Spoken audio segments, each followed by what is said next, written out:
Seeds of Wisdom RV and Economic Updates Saturday morning the 12th of April 25. Listen to the full version on the official dinarreport.com website and become our supporter on Patreon. Good morning Dinar Recaps. SEC Crypto Roundtable explores unified licensing and regulatory clarity. The second roundtable hosted by the SEC's Crypto Task Force was held in Washington, with the purpose of addressing how the existing regulatory framework can better facilitate crypto asset trading in the United States. Mark Aida opens the event. Acting Chairman Mark Aida presided over the session, joined by Commissioners Hester Pierce and Caroline Crenshaw. The conference was called "Between a Block and a Hard Place," and brought together the most important players from both the traditional and crypto finance world to achieve practical solutions for making blockchain technology a part of the current markets. Nicholas Lizardo serves as moderator. The panel members were representative of a broad spectrum of institutions. Nicholas Lizardo, a partner at Goodwin Procter LLP, was the roundtable moderator. Gregory Tassar, Coinbase's vice president of institutional product, provided perspective from one of the largest U.S. crypto exchanges.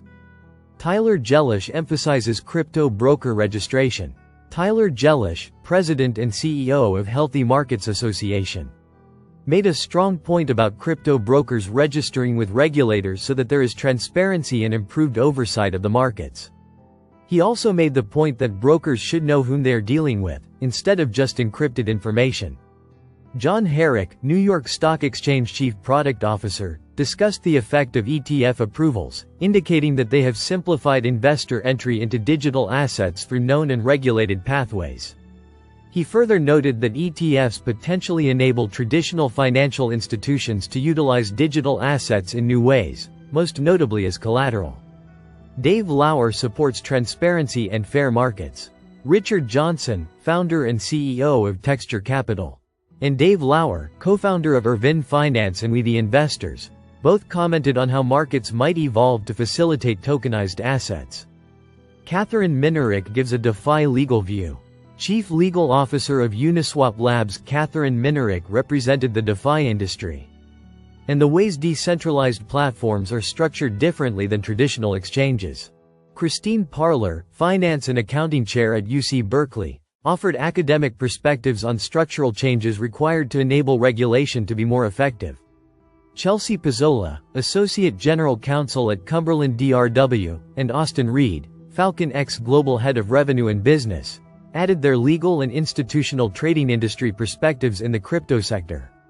Hester Pierce reflects on learnings from the first roundtable. Hester Pierce, a commissioner of the SEC, said that she found the initial roundtable useful in informing her opinion on when crypto assets would be subject to securities laws. She hoped this roundtable would be as fruitful, pointing to the diversity of participants, from national securities exchanges and alternative trading systems to crypto-native companies. Richard Gabbard, the head of the Crypto Task Force, was supposed to emphasize the importance of investor-centric regulation. The conversation pointed out that existing federal regulations were not written with blockchain and decentralized finance in mind, resulting in mismatches between how crypto markets operate and how they are regulated. The roundtable also discussed the age-old problem of state-by-state licensing under which crypto exchanges such as Coinbase have to get licensed in all 50 states. Many in the industry are advocating for one SEC license with which they can operate nationwide, which would ease compliance and make operating less cumbersome. Panelists explained how current rules such as the Order Protection Rule or prohibitions on listing unregistered securities cause issues when attempting to bring tokenized securities into traditional markets. They also recognized that crypto platforms tend to be different, having custody, clearing, and execution all on the same platform, as opposed to the distinct systems in traditional finance. In spite of these difficulties, there was a general optimism about the potential of blockchain to transform the way markets operate. From 24/7 trading through smart contracts to enhancing collateral management and settlement of transactions. The roundtable demonstrated that most industry leaders view blockchain as a means to make financial systems more efficient. The SEC is weighing whether to grant temporary exemptions to spur innovation while longer-term rules are being formulated. In total, the roundtable emphasized that regulators and market participants must work together to develop a framework that benefits both innovation and investor protection. Crypto exchanges like Coinbase may soon get a regulatory sandbox to play in. SEC leadership floated the possibility Friday of regulatory exemptions that would allow crypto exchanges to experiment with the trading of tokenized securities. The SEC's leadership suggested Friday it would be open to establishing a so-called regulatory sandbox for digital assets. That would allow crypto exchanges to freely experiment in novel sectors, including, potentially, offering the trade of tokenized securities.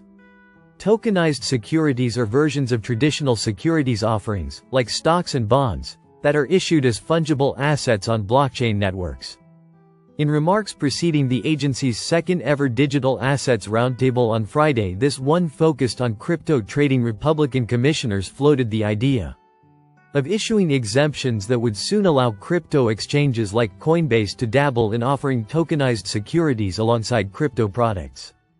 I encourage market participants that are developing new ways to trade securities using blockchain technology to provide input on where exemptive relief may be appropriate, Acting SEC Chair Mark Aida said in a pre-recorded video statement. Aida specified that a time-limited, conditional exemptive relief framework could offer unregistered crypto exchanges the freedom to innovate in areas like tokenized securities before rules and laws are written on the subject. Commissioner Hester Pierce, who leads the agency's new crypto task force, echoed that sentiment in live remarks at the SEC's Washington headquarters Friday, endorsing the potential value of an exemptive relief framework for crypto exchanges. Participating firms could see what works and what doesn't, technically and commercially, she said. Such trials could inform the Commission's rulemaking efforts. Last year, Pierce endorsed the concept of a digital securities sandbox that would have allowed American crypto firms to join British ones in experimenting with the issuance, trading, and settlement of securities. Given that crypto-skeptical SEC Chair Gary Gensler controlled the commission at the time, the idea did not get far. Listen to the full version on the official dinarreport.com website and become our supporter on Patreon. Source: Newsmax.com.